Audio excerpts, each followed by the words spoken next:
Welcome to this instalment of Talkin Trim. I'm Jonathon Skinner, and today we are looking at the front seat backrest squab webbing diaphragms for the Jaguar E-Type range. So what we've got here is we've got both the 4.2 litre versions and the 5.3 litre versions.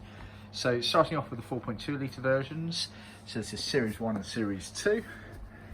Per seat you get 20 of these rubber rings. As you can see, very flexible, very stretchable, and the idea being that basically they are clipped together each direction with tension using some clips. Now, we don't supply the clips. You should be able to reuse your old ones. That's by far and away the common way. If not, then things like hog rings would do the job, not a problem at all.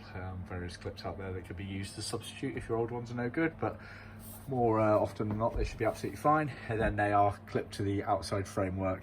Then the rubberised fibre hair backrest padding kit goes on top, and it acts as effectively a kind of a spring diaphragm for a bit of a cushioning on the backrest. So yeah, you get 20 per seat, and they're sold in a pair. So for a car set you get 40 effectively. That's the other set there. Obviously not handed in any way, shape or form. 5.3 Series 3. They're very similar, apart from they have already pre-bonded and joined them all together, as you can see here. So you just need the clips for the outside to secure it to the frame.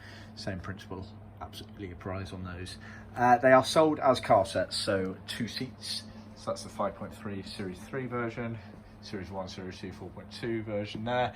They're not included as part of our trim kit. They're always an optional extra, not included part of our seat kit or anything like that. They are sold effectively as individual sets, as you can see there. So please refer to our website for more details.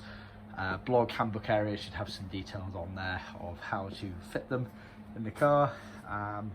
Remember to click subscribe, like, and please do share this with other classic car enthusiasts out there. Until next time, thanks for tuning in.